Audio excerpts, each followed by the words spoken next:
Nah, jadi materi hari ini tentang menyusun latar belakang masalah. Saya menganggap bahwa Bapak, Ibu, dan teman-teman ini sudah ketemu judulnya, yang judul itu berbasis masalah. Ya, berbasis masalah. Sudah jadi kalimat judulnya. Yang kedua, saya menganggap teman-teman ini sudah punya outline, 5 bab outline-nya. Jadi sudah clear semua. Dan saya menganggap bahwa teman-teman ini sudah punya referensi dasar. Dan 3 hal itu menjadi persyaratan untuk kompre. Jadi ini sering masih ada yang bertanya, Pak, saya mau kompre, gimana caranya? Ada yang bikin sampai berhalaman-halaman, nulis latar belakang masalah dulu. Enggak ya, enggak perlu. Cukup kirimkan cover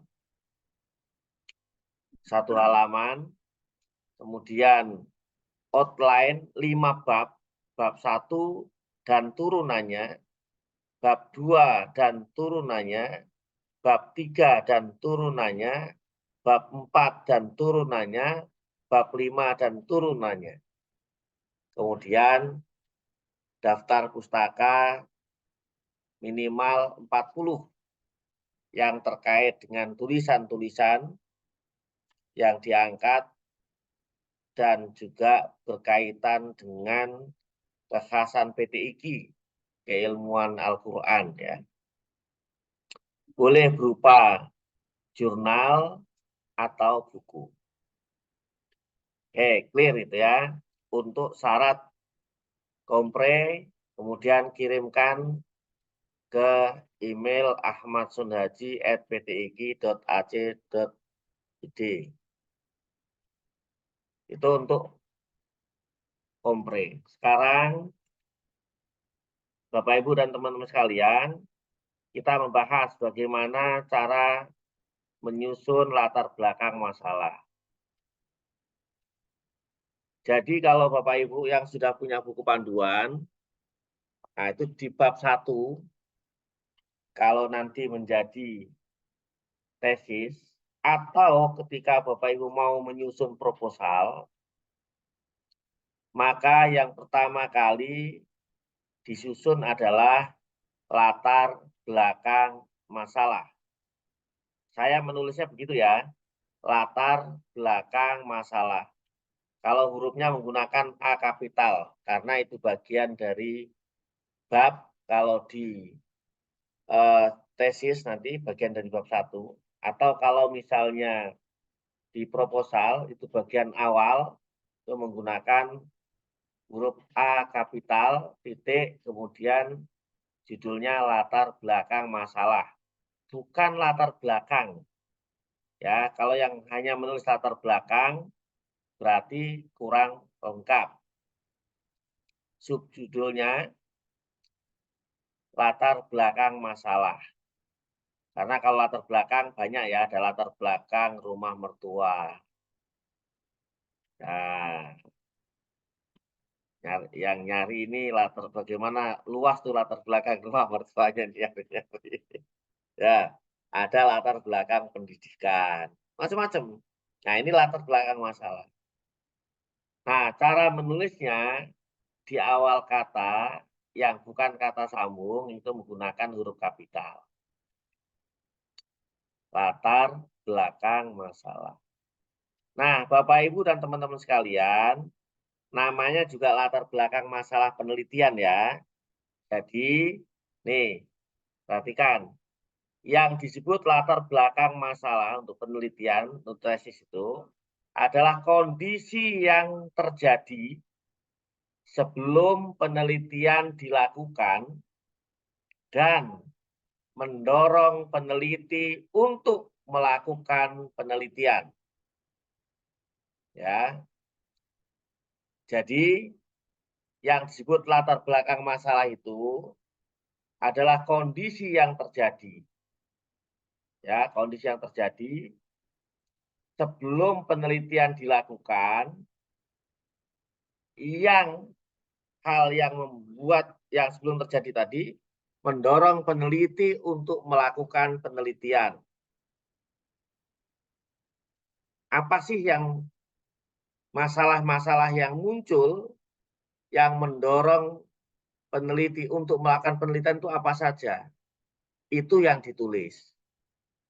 Karena itu, maka latar belakang masalah ini memuat masalah-masalah yang melatar belakangi penelitian. Jadi cari masalah itu. Apa masalah yang ditemukan yang membuat peneliti ingin meneliti hal tersebut itu apa saja? Tuh, yang ditulis ya.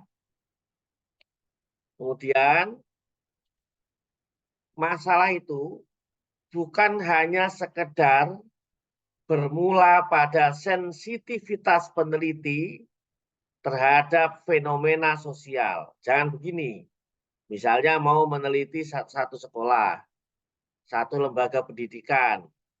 Pak, di sana begini, begini, begini, begini. Nah, itu yang sering saya sebut, itu kan subjektivitas peneliti. Itu kan menurut Ibu. Itu menurut Bapak. Mana yang kemudian menguatkan bahwa itu adalah sebuah masalah. Nah, makanya masalah yang disusun, yang disampaikan, yang dibuat, itu bukan hanya sekedar apa kata peneliti, apa menurut peneliti, bukan sekedar perasaan saya itu sebuah masalah, Pak, bukan sekedar itu ya. Tapi betul-betul memang realitas yang ada, realitas yang muncul, realitas yang terjadi, yang realitas itu ada kesenjangan kalau diukur dengan idealitas. Jadi idealnya begini, ternyata realitasnya di sini. Jadi kalau ini ideal, kemudian ini realitas, ada kesenjangan antara realitas dan idealitas, inilah yang kemudian disebut sebagai masalah. Nah, itu temukan dulu. Realitas ini harus bisa dideskripsikan oleh peneliti. Penulis harus bisa mendeskripsikan ini, realitas ini seperti apa. Nah, idealnya bagaimana? Nah, ideal ini bisa menurut peneliti-peneliti sebelumnya, menurut pendapat-pendapat para ahli, nah ini idealnya, realitasnya di sini nih. Nah, kalau realitas tidak sesuai dengan idealitas, itulah masalah. Nah, itu ya, harus temukan situ. Nah, masalah inilah yang menjadi fokus penelitian. Saya menggunakan kata fokus penelitian. Ini nanti ada hubungannya dengan sub-sub berikutnya ya. Ini fokus penelitiannya. Jadi kalau saya tanya, Bapak fokus penelitiannya apa? Ini Pak. Bu, fokus penelitiannya apa? Ini Pak. Sampaikan begitu. Ya. Nah, semua masalah itu, masalah yang terjadi, nah itu dipaparkan di dalam latar belakang masalah tadi. Ada masalah utama yang menjadi fokus penelitian tadi, dan ada masalah-masalah pendukung. Boleh nggak? Boleh. Makanya di situ saya sebutkan masalah kalau bisa minimal 5. Ya, ada satu masalah utamanya, kemudian ada masalah-masalah pendukung yang minimal jumlahnya 5 minimal. Nah, masalah-masalah ini nanti dipaparkan di latar belakang masalah, ya semuanya. Nah, semua masalah yang dipaparkan di latar belakang masalah harus berdasarkan sumber yang terpercaya. Jadi makanya tadi tidak boleh hanya perasaan peneliti, tidak boleh hanya perasaan penulis. Pak Abdurrahman itu masalahnya Bapak temukan dari mana? Oh, ini menurut penelitiannya si A, Pak. Menurut penelitiannya Pak Abdul Latif begini, Pak, temuannya, Pak. Menurut penelitiannya Bu Aulia seperti ini, Pak. Kalau ini peneliti-peneliti sebelumnya sudah pernah memaparkan dan sudah dipublikasikan ya, sudah dibukukan misalnya. Sudah ditulis dalam bentuk laporan penelitian. Nah, itu boleh. Atau paling tidak misalnya dari berita apa. Itu kemudian dituliskan dan dibuat footnote-nya. Maka menulis latar belakang masalah itu ada footnote-nya. Ya, ditulis nanti footnote-nya. Bagaimana cara menulis footnote nanti kita pelajari di bab-bab berikutnya, di pertemuan berikutnya insya Allah ya. Tapi yang saya ingin sampaikan di sini, satu, Bapak Ibu, menulis latar belakang masalah itu harus betul-betul memaparkan masalah. Masalahnya harus ada sumbernya, harus ada literaturnya. Masalah utamanya satu, boleh ada masalah-masalah pendukung. Maka minimal jumlahnya 5. Di latar belakang masalah, tidak memaparkan Al-Quran, ayat-ayat Al-Quran, jangan. Kesannya ayat Al-Qurannya bermasalah ya. Jangan memaparkan hadis di sana. Memang hadisnya bermasalah. Kecuali kalau memang sedang membahas hadis itu yang dianggap bermasalah. Jangan memaparkan undang-undang, definisi, nanti. Ya, nanti. Memaparkan definisi, undang-undang, ayat Al-Quran, tafsir, dan sebagainya. Itu nanti. Di sini, paparkan semua masalah, jelaskan, perkuat dengan literatur-literatur, perkuat dengan sumber-sumber, yang itu semua di footnote. Nah, itu ya. Oke, ini latar belakang masalah. Berapa halaman, Pak? Nggak usah mikir halamannya berapa. Ya, kalau misalnya begini, Bapak Ibu ketemu ada satu masalah utama.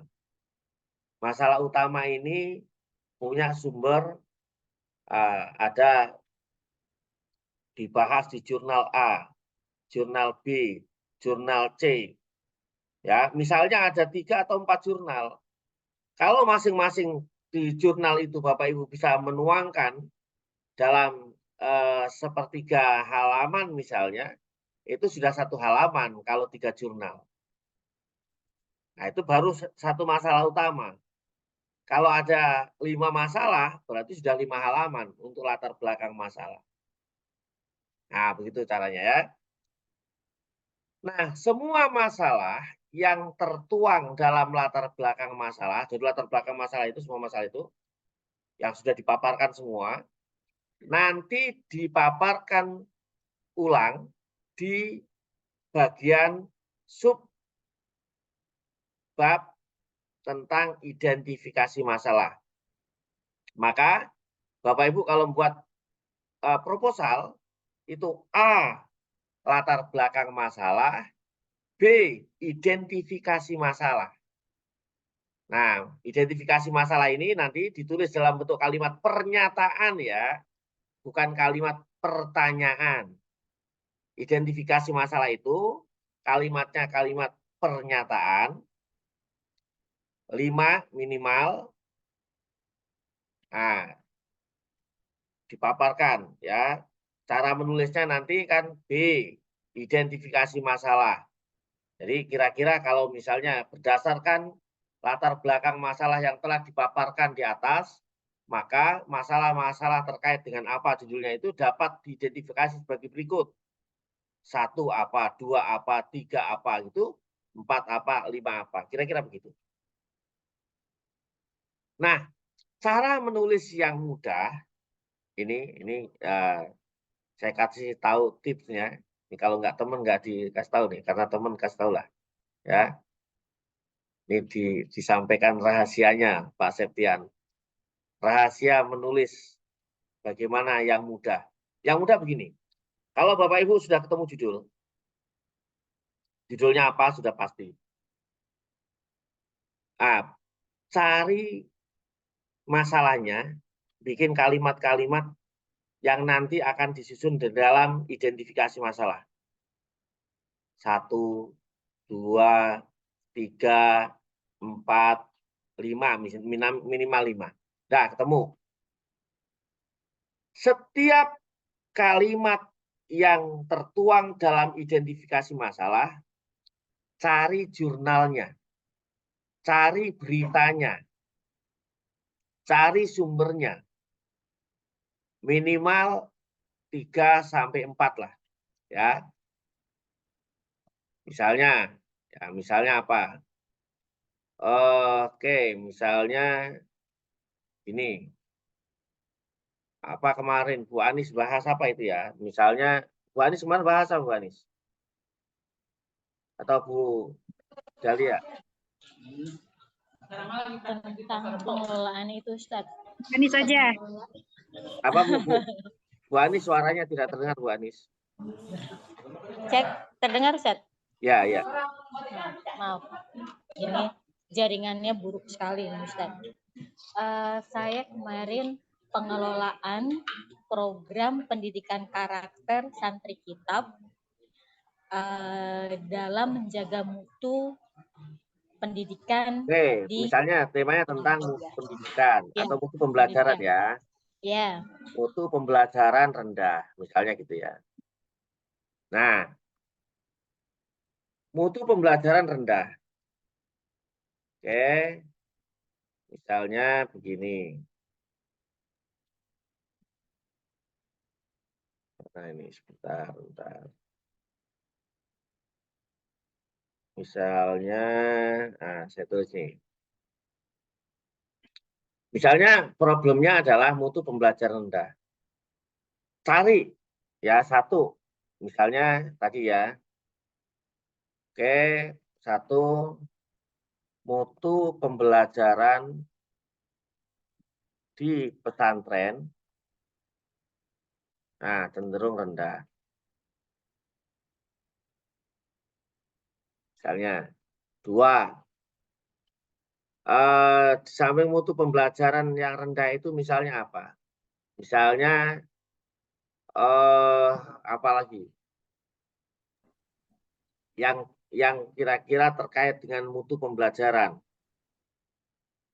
Oh, misalnya yang cenderung mendukung rendahnya mutu pembelajaran itu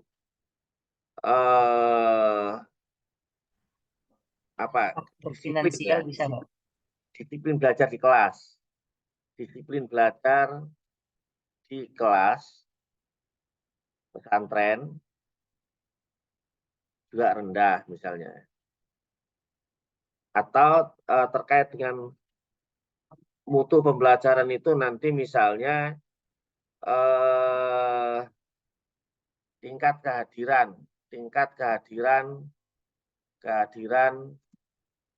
santri di kelas juga rendah. Atau tingkat keaktifan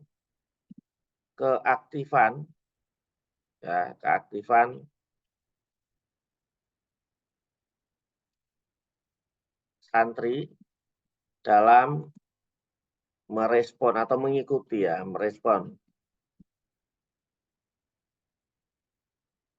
guru saat pembelajaran juga rendah. Nah, ini kan klaim-klaim kita. Cari nanti satu lagi ya. Ini kan klaim-klaim kita. Kira-kira ya, setelah membaca, mengamati dan sebagainya. Ini klaim kita seperti ini. Nah, setiap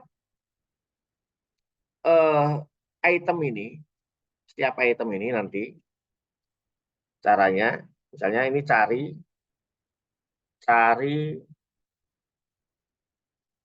3 jurnal ya, atau 3 berita minimal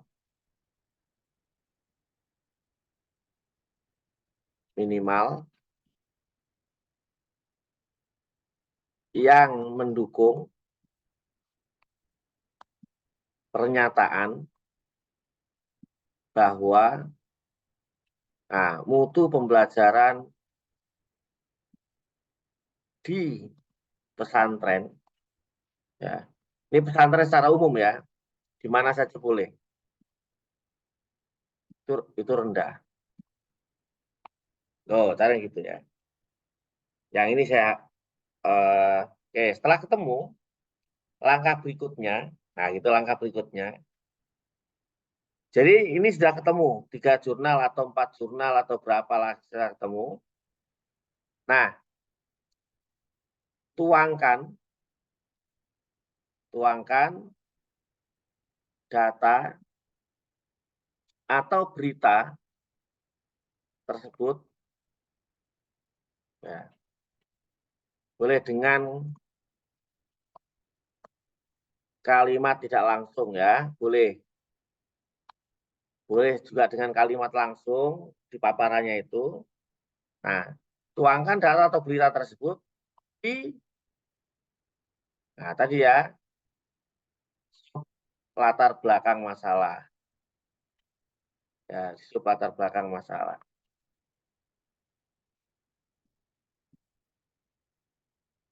Nah, cara itu ketemu, kumpulkan, tulis setiap jurnal atau setiap berita itu di footnote, lagi footnote.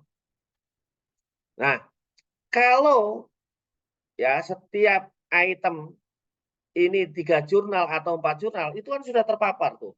Halaman pertama, nanti halaman kedua membahas tentang data-data disiplin belajar di kelas yang rendah tadi. Terus begitu semua sampai selesai. Nah, kan mudah begini nih. Jadi nulis latar belakang masalah itu enggak begini. Pendidikan adalah, nah, enggak usah begitu. Atau sering muncul begini, ketika mau nulis tuh latar belakang masalah itu begini, sambil pegang-pegang kening gitu ya. Apa ya kalimat pertama ya? Nulis apa ya saya? Bingung ini. Al-Quran adalah, enggak usah begitulah. Nah, kalau sudah ketemu, seperti ini tinggal dipaparkan saja. Gampang ya? Oke? Nah, begitu kira-kira ya.